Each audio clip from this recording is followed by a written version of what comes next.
Hello dear students. आज हम चर्चा करेंगे सामाजिक अध्ययन शिक्षण शास्त्र के पहली यूनिट की, जिसके अंतर्गत हम सामाजिक अध्ययन के अर्थ, उसकी परिभाषाओं, सामाजिक अध्ययन शिक्षण के उद्देश्यों और उसके विषय क्षेत्रों के बारे में जानने का प्रयास करेंगे। सामाजिक अध्ययन शब्द से ही हम ये जान सकते हैं कि यह समाज का अध्ययन है और इसका अर्थ के बारे में अधिकतर समाजशास्त्रियों का यह कहना है कि सामाजिक अध्ययन मूलतः समाज और समाज में रहने वाले मनुष्यों के संबंधों का अध्ययन है। यह मनुष्यों का अध्ययन है। मनुष्य अन्य व्यक्तियों, समाज, व्यवसायों, संस्थाओं से किस प्रकार से संबंध स्थापित करता है और कैसा व्यवहार करता है, उसका भी अध्ययन सामाजिक अध्ययन के अंतर्गत किया जाता है। व्यक्ति, उसके परिवार, परंपराओं, जातीय संबंधों, वैवाहिक संबंध, स्थानीय स्तर पर, राज्य स्तर पर, राष्ट्र स्तर पर शासन प्रणालियों, विविध सामाजिक संस्थाओं का विकास, इन सब का अध्ययन ही सामाजिक अध्ययन है। व्यक्ति का वातावरण से किस प्रकार का संबंध है, यह भी सामाजिक अध्ययन से ही स्पष्ट होता है। तो हम ये कह सकते हैं कि मनुष्य का ऐतिहासिक, भौगोलिक, नागरिक, आर्थिक और सामाजिक सभी प्रकार के अंतर संबंधों का अध्ययन ही सामाजिक अध्ययन है। इसकी विभिन्न परिभाषाएं अलग अलग देश, काल और परिस्थिति के अनुसार विभिन्न शिक्षाविदों ने दी हैं। उनमें से एक परिभाषा जो संयुक्त राज्य अमेरिका के राष्ट्रीय शिक्षा संगठन द्वारा गठित माध्यमिक शिक्षा आयोग ने दी थी, वे ये कहते हैं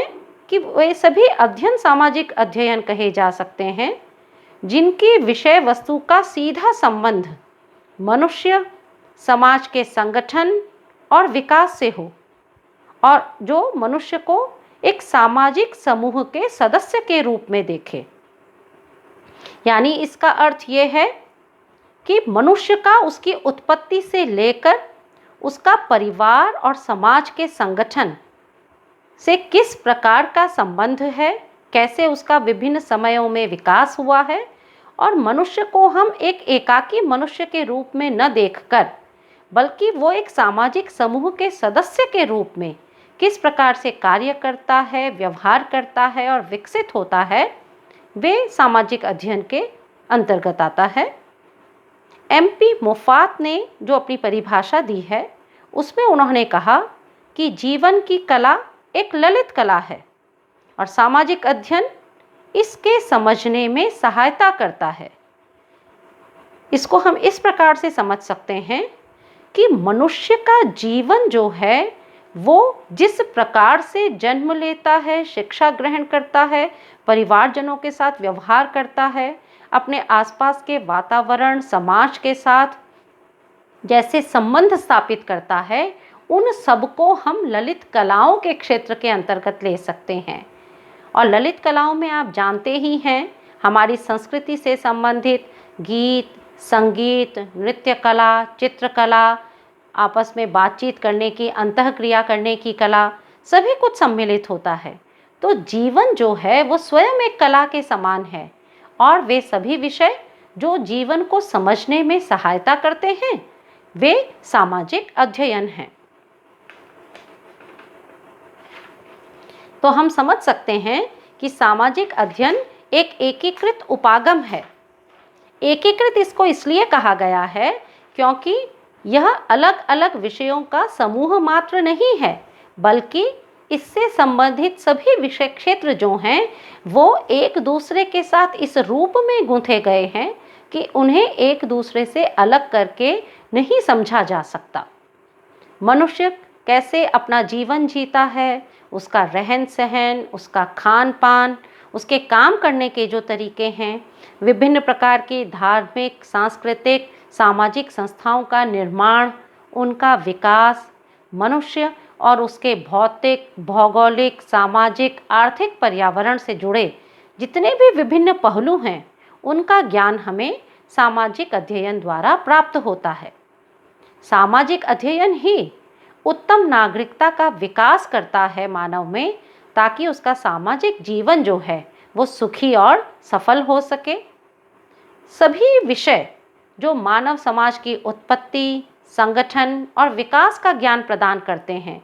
मनुष्य द्वारा अपने जीवन में विभिन्न क्षेत्रों में की गई क्रियाओं का अध्ययन करते हैं और मनुष्य का अपने वातावरण और पर्यावरण के साथ समायोजन किस प्रकार वो स्थापित करे, यह ज्ञान प्रदान करते हैं, वे सामाजिक अध्ययन से जुड़े हैं। और ये विषय मूलतः हैं इतिहास, भूगोल, नागरिक शास्त्र, अर्थशास्त्र,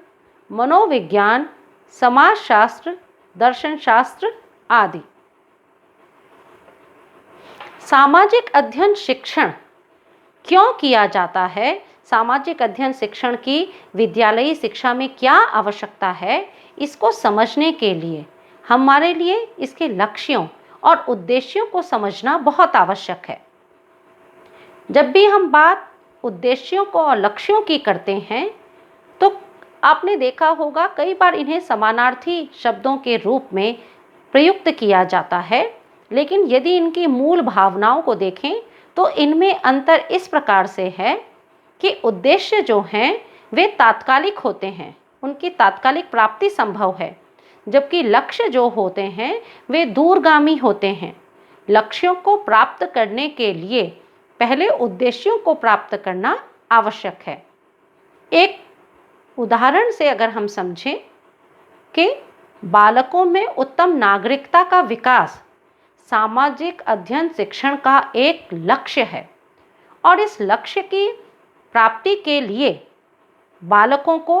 नागरिकों के कर्तव्यों, विभिन्न शासन व्यवस्थाओं, देशों के संविधान, संविधान द्वारा प्रदत्त मौलिक अधिकार, मौलिक कर्तव्य, व्यवस्थापिका, संस्थापिका, राज्य सरकार में कैसे शासन व्यवस्था होती है, नियम कौन बनाता है, नियमों को तोड़ने पे दंड कौन देता है, नागरिक को किस प्रकार से स्वशासन के लिए अपने सही प्रतिनिधियों को चुनना चाहिए, विभिन्न प्रकार की शासन व्यवस्था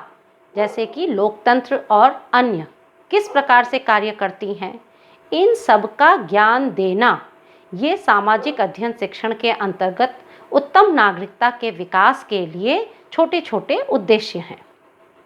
यदि सामाजिक अध्ययन शिक्षण के उद्देश्यों को देखा जाए तो मनुष्य के और बालक के सामाजिक चरित्र का विकास करना, ताकि वो समाज में एक जिम्मेदार नागरिक के रूप में, सामाजिक सदस्य के रूप में अपनी भूमिकाओं का निर्वहन कर सके, अंतःक्रिया सही रूप में स्थापित कर सके, तो वह सामाजिक अध्ययन शिक्षण का उद्देश्य है।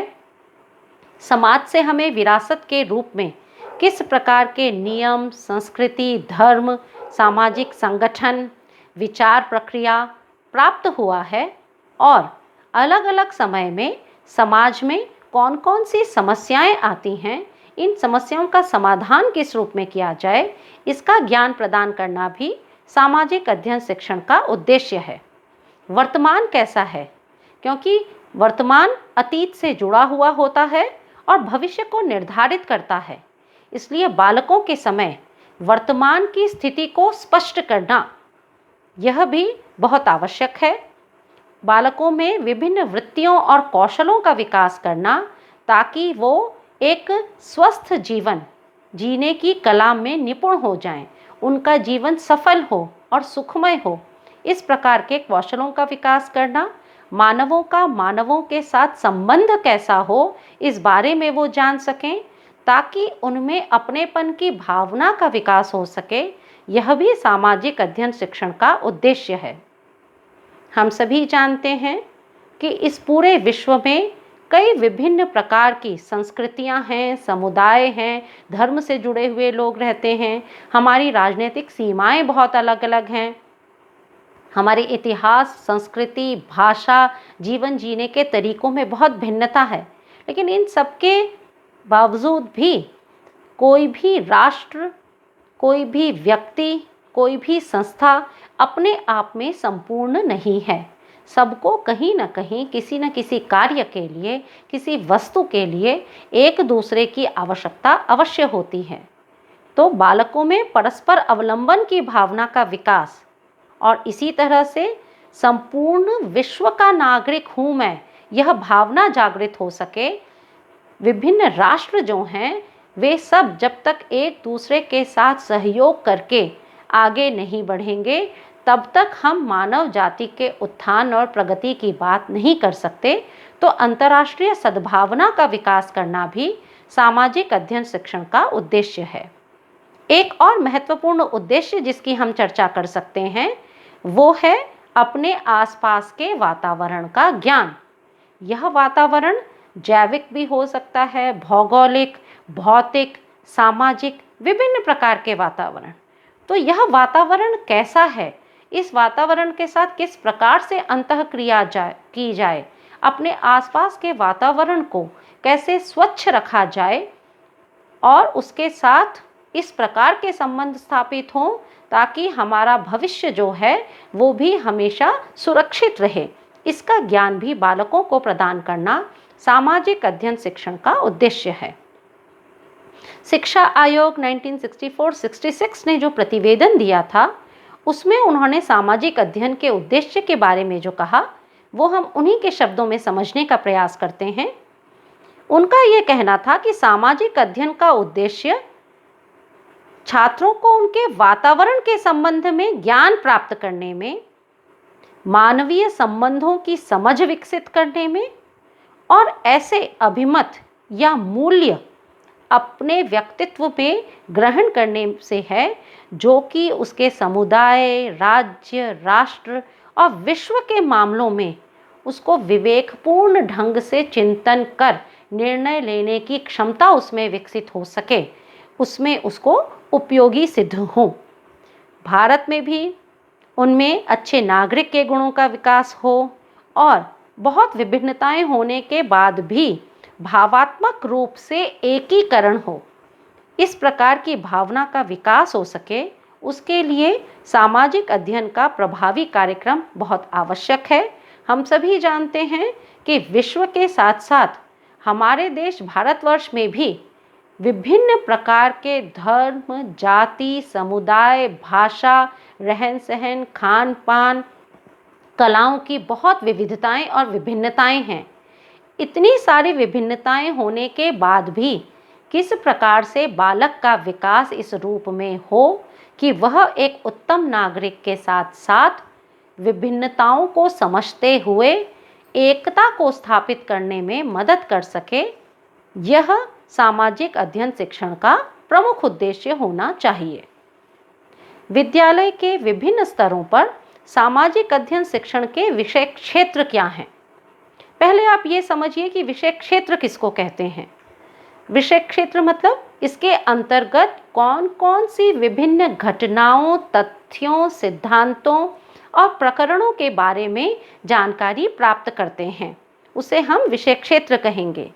यदि सामाजिक अध्ययन के विषय क्षेत्र की चर्चा की जाए तो ये बहुत ही व्यापक है, विस्तृत है, बहुत सी विभिन्नताएं और विविधता लिए हुए है। इसकी विषय सामग्री के अंतर्गत सामाजिक विज्ञान तो हैं ही, लेकिन उसके साथ साथ सभी प्रकार के भौतिक विज्ञान, ललित कलाएं, धर्म, साहित्य, सभी का इसमें समावेश है। इसलिए यह माना गया है कि सामाजिक अध्ययन का क्षेत्र बहुत व्यापक है। इसके अंतर्गत मानव की उत्पत्ति से लेकर विभिन्न समय और काल के अनुसार कैसे उसने प्रगति की, चाहे वो पूर्व पाषाण काल की चर्चा हो, उसके बाद उत्तर पाषाण काल की भी चर्चा हो, जिसमें उसने एक स्थान पर रहना सीखा, उसने आग का उपयोग करना सीखा, उसने फसलों को बोना सीखा, वो एक हंटर से फूड गैदरर के रूप में किस प्रकार से विकसित हुआ है, धातुओं का उपयोग करना सीखा, औजार बनाए, और उसके बाद विभिन्न प्रकार की शासन व्यवस्था की चर्चा हम करें, वैदिक काल से लेकर मध्यकालीन भारत और फिर मुगलों का युग और उसके बाद अंग्रेज़ों का आगमन और स्वतंत्रता संग्राम, यानी सब कुछ मानव के इतिहास की यदि हम चर्चा करें और उसके साथ साथ मानव के साथ किस प्रकार के संबंध हैं, सभी प्रकार के प्राकृतिक विज्ञान जिनमें भूगोल महत्वपूर्ण है, किस स्थान पर कैसी वनस्पति जो है वो पाई जाती है, उसके क्या कारण हैं, जलवायु किसे कहते हैं, पर्यावरण के घटक कौन कौन से हैं और जल, थल, वायु, इन सब में कैसे परिवर्तन होते हैं जिसका प्रभाव कि इस प्रकृति के साथ साथ मनुष्य के ऊपर भी पड़ता है। हमारे आसपास के वातावरण में कौन कौन सी घटनाएं हो रही हैं, ये सभी तत्कालीन और समसामयिक घटनाएं जो हैं वो भी सामाजिक अध्ययन के विषय क्षेत्र के अंतर्गत आती हैं। हम जितनी भी ललित कलाओं के बारे में जानते हैं, चाहे वो नृत्य हैं, संगीत है, भाषा है, अभिव्यक्ति है, चित्रकला, स्थापत्य कला, मूर्ति कला, चर्म कला, काष्ठ कला, ये सब कुछ सामाजिक अध्ययन के विषय क्षेत्र के अंतर्गत ही आता है। विद्यार्थियों में राष्ट्रीयता की भावना का विकास, एक राष्ट्र के नागरिक के रूप में हमारे क्या कर्तव्य हैं, अपने राष्ट्र को आगे बढ़ाने के लिए हमारा क्या योगदान है, मनुष्य का मनुष्य के साथ किस प्रकार का संबंध होना चाहिए, ये सब कुछ राष्ट्रीयता की भावना के अंतर्गत सामाजिक अध्ययन में आता है। और उसके साथ साथ आजकल जैसा कि हम देखते हैं कि यातायात के बहुत ही आधुनिक साधनों के कारण, संचार के अत्याधुनिक साधनों के कारण पूरा विश्व एक दूसरे के बहुत निकट आ गया है और विश्व के एक दूसरे के निकट आने से विभिन्न देशों के लोगों का आपस में संबंध, अंतःक्रिया में बहुत ज़्यादा बढ़ोतरी हुई है। इसके फलस्वरूप विश्व का कोई भी राष्ट्र दूसरे राष्ट्र से अछूता नहीं है। तो अंतर्राष्ट्रीय अवबोध बालकों में डेवलप हो सके, इसके लिए भी बहुत आवश्यक है कि यह सामाजिक अध्ययन के विषय क्षेत्र में सम्मिलित हो। यानी हम ये कह सकते हैं कि मनुष्य का सामाजिक, भौतिक, आर्थिक, भौगोलिक वातावरण, उसके आर्थिक, धार्मिक, नागरिक पक्ष, ये सब कुछ सामाजिक अध्ययन शिक्षण के विषय क्षेत्र के अंतर्गत सम्मिलित हैं। अब इसके आगे हमारे लिए यह जानना भी आवश्यक है कि विद्यालय के विभिन्न स्तरों पर सामाजिक अध्ययन शिक्षण के विषय क्षेत्र क्या क्या हैं। हम मूलतः दो प्रकार के ही स्तरों की चर्चा करेंगे। पहला जो स्तर है वो है पूर्व माध्यमिक स्तर, जिसके अंतर्गत कक्षा 6, 7 और 8 आती हैं। इसमें आपने देखा होगा कि सामाजिक अध्ययन में भूगोल, इतिहास और नागरिक शास्त्र तीनों से ही संबंधित विषय सामग्री का सम्मिलित किया जाता है। ब्रह्मांड, सौर मंडल, पृथ्वी की गतियाँ, पृथ्वी की अक्षांश और देशांतर रेखाएं, वायुमंडल, जलवायु, प्राकृतिक वनस्पति, आर्थिक संसाधन, भारत, उसके पड़ोसी देश और विशेषकर एशिया महाद्वीप, पृथ्वी पर मानव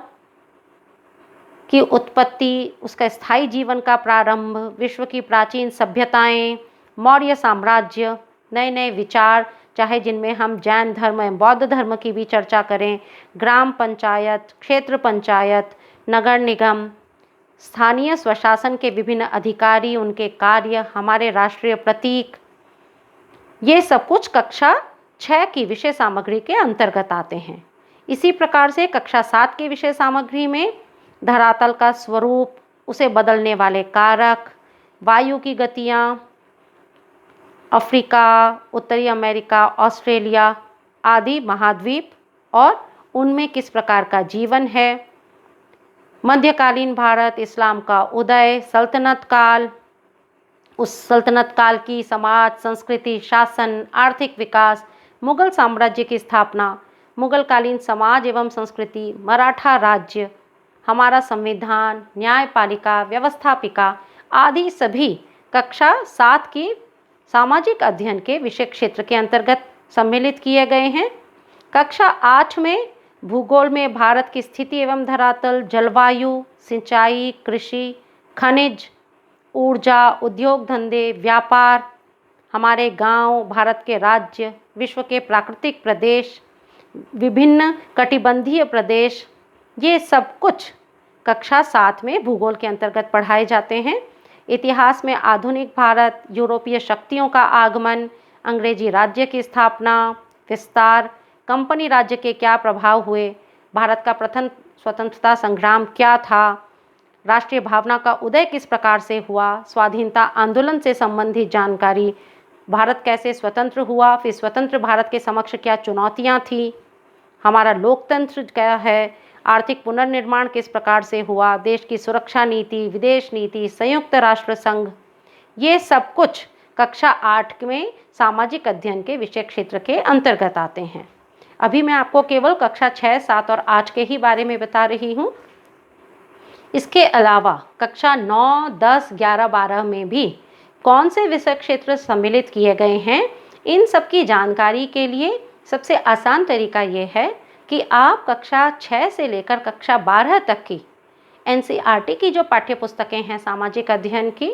और उसके साथ साथ ही उत्तराखंड बोर्ड की जो पाठ्य पुस्तकें हैं, उनमें किस प्रकार की विषय सामग्री और प्रकरणों को सम्मिलित किया गया है, उनके बारे में विस्तृत जानकारी प्राप्त कर सकते हैं। तो विद्यार्थियों, आज की कक्षा में इतना ही। नेक्स्ट क्लास में हम इसके आगे की सामाजिक अध्ययन के साथ और अलग अलग जो विषय हैं उनका क्या संबंध है, और जो ऑब्जेक्टिव्स हैं यानी जो उद्देश्य हैं, वो उद्देश्यों को हम कितने प्रकारों में बांट सकते हैं के बारे में जानने का प्रयास करेंगे। Thank you students.